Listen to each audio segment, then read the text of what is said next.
டிட்வா புயல் முன்னெச்சரிக்கை நடவடிக்கைகள் குறித்து முதலமைச்சர் மு க ஸ்டாலின் ஆய்வு. சென்னை எழிலகத்தில் உள்ள மாநில அவசர கால கட்டுப்பாட்டு மையத்திலிருந்து காணொலி மூலம் ஆட்சியர்களுடன் ஆலோசனை.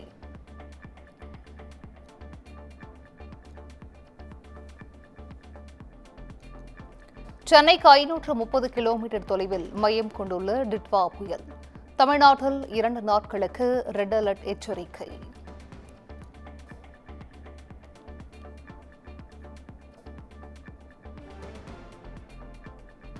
டிட்வா புயலின் வேகம் மீண்டும் அதிகரித்துள்ளதாக வானிலை ஆய்வு மையம் தகவல். 7 கிலோமீட்டர் வேகத்தில் நகர்ந்து வந்த நிலையில் தற்போது 10 கிலோமீட்டர் வேகத்தில் நகர்ந்து வருவதாக விளக்கம்.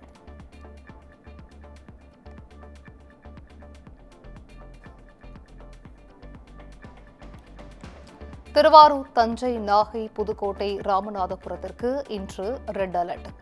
மயிலாடுதுறை, அரியலூர், சிவகங்கை, தூத்துக்குடியில் மிக கனமழைக்கு வாய்ப்பு.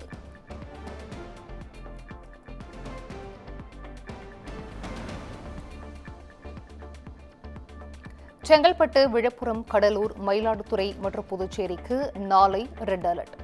சென்னை, திருவள்ளூர், ராணிப்பேட்டை உட்பட 14 மாவட்டங்களில் நாளை மிக கனமழைக்கு வாய்ப்பு.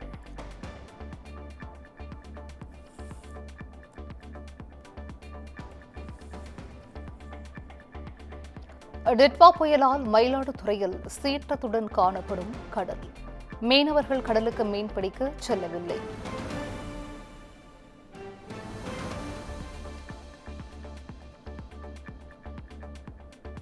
ராமேஸ்வரத்தில் ஏற்பட்ட கடல் சீற்றத்தால் மீன்பிடி விசைப்படகின் நங்கூரம் அறுந்தது.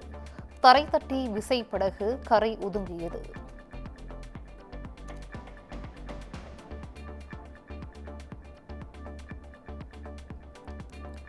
பாம்பனில் வீசி வரும் சூறை காற்றால் மண்டபம் ரயில் நிலையத்தில் ரயில்கள் நிறுத்தம்.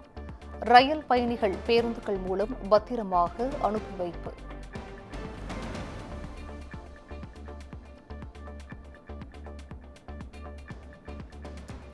திருச்செந்தூர் அருகே கஸ்பா பகுதியில் வெள்ளத்தில் மூழ்கிய வாழை மரங்கள்.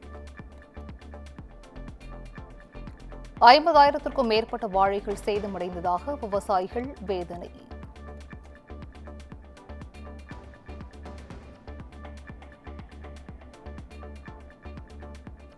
வங்கக்கடலில் ஏற்பட்டுள்ள புயல் எச்சரிக்கை காரணமாக கடல் சீற்றம். சூறைக்காற்று வீசும் என்பதால் மீனவர்கள் கடலுக்கு செல்ல வேண்டாம் என எச்சரிக்கை.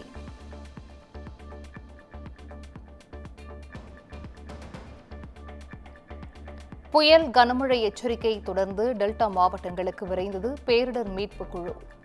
மிதவை பாலம், ஜெனரேட்டர், மரம் அறுக்கும் இயந்திரம் உள்ளிட்ட உபகரணங்களுடன் தயார் நிலை.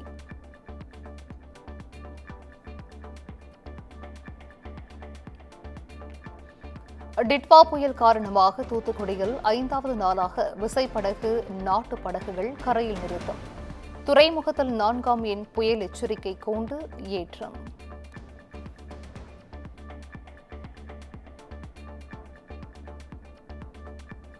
திருவாரூர், மயிலாடுதுறை, புதுக்கோட்டை மாவட்டங்களில் உள்ள பள்ளி கல்லூரிகளுக்கு மட்டும் அரை நாள் விடுமுறை. புயல் கனமழை எச்சரிக்கையை தொடர்ந்து மாவட்ட ஆட்சியர்கள் உத்தரவு.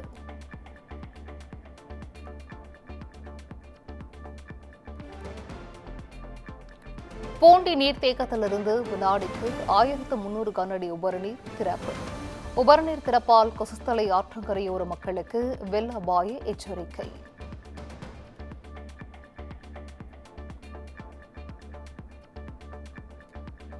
தமிழ்நாடு டாக்டர் ஜெயலலிதா இசை மற்றும் கவின்கலை பல்கலைக்கழகம் சார்பில் நடிகர் சிவகுமார், ஓவியர் சந்துரு ஆகியோருக்கு கௌரவ டாக்டர் பட்டம் பட்டமளிப்பு விழாவில் முதலமைச்சர் மு க ஸ்டாலின் வழங்கினார்.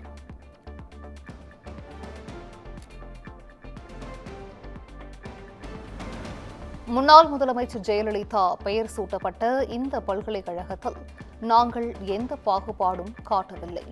இதுதான் நான் நிறுவ நினைக்கும் அரசியல் மாண்பு என்றும் முதலமைச்சர் மு க ஸ்டாலின் பேச்சு.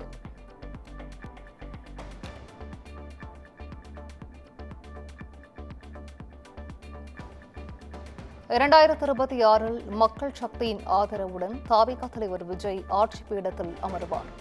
புதியவர்கள் ஆட்சிக்கு வர வேண்டும் என மக்கள் நினைப்பதாகவும் தாவேகா நிர்வாக குழு தலைமை ஒருங்கிணைப்பாளர் செங்கோட்டையன் பேட்டி.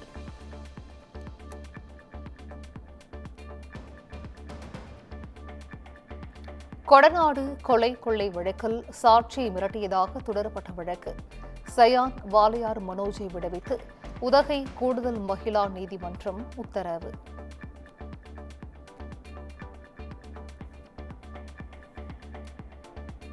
கரூர் கூட்ட நெரிசல் துயர சம்பவம் தொடர்பான வழக்கு வழக்கின் சிபிஐ விசாரணைக்கு மாவட்ட டிஎஸ்பி செல்வராஜ் ஆஜர்.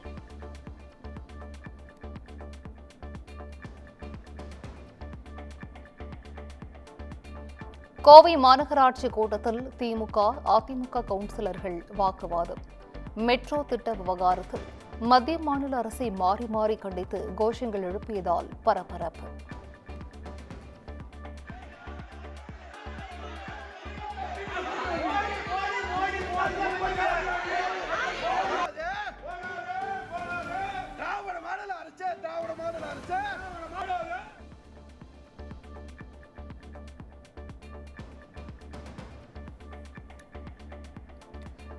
திருமண மோசடி புகார் அளித்த துணை நடிகைக்கு மெசேஜ் அனுப்பிய விவகாரம்.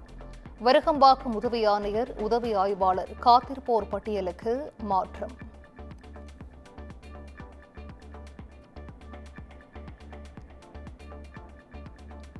டியோடு திரைப்படத்திலிருந்து கருத்தமச்சான் பாடலை நீக்க சென்னை உயர்நீதிமன்றம் உத்தரவு.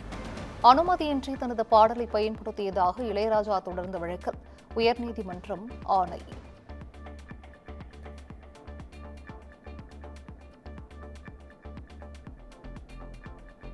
சென்னையில் ஆபரண தங்கம் விலை சவரனுக்கு 560 ரூபாய் உயர்ந்தது. கிராம் 11,840 ரூபாய்க்கும் சவரன் 94,720 ரூபாய்க்கும் விற்பனை.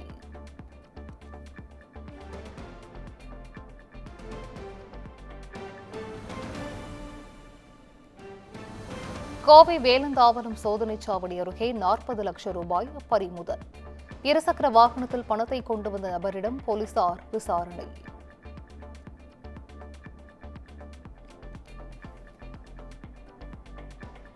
ஈரோட்டில் 5 சவரன் நகைக்காக மூதாட்டி கொலை செய்யப்பட்ட சம்பவத்தால் பரபரப்பு. கொலையாளி கைது செய்தது தனிப்படை போலீசார்.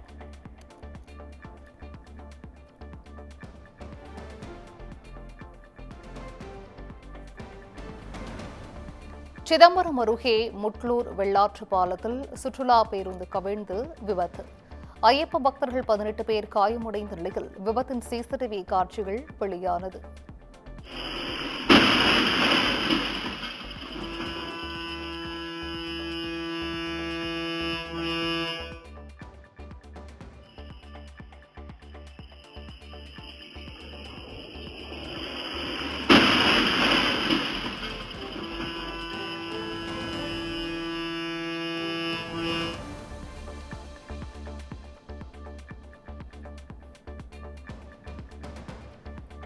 கலப்பட நெய் விவகாரத்தில் திருப்பதி தேவஸ்தான மேலாளர் கைது. உடந்தையாக இருந்ததாக திருப்பதி தேவஸ்தானத்தின் கொள்முதல் பிரிவின் பொது மேலாளர் சுப்பிரமணியம் கைது செய்யப்பட்டார்.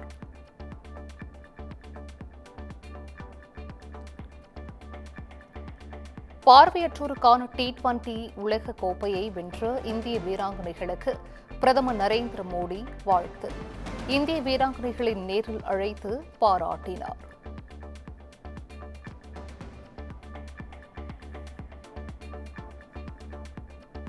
தென்னாப்பிரிக்காவிற்கு எதிரான ஒருநாள் கிரிக்கெட் தொடர் நாளை மறுநாள் தொடக்கம்.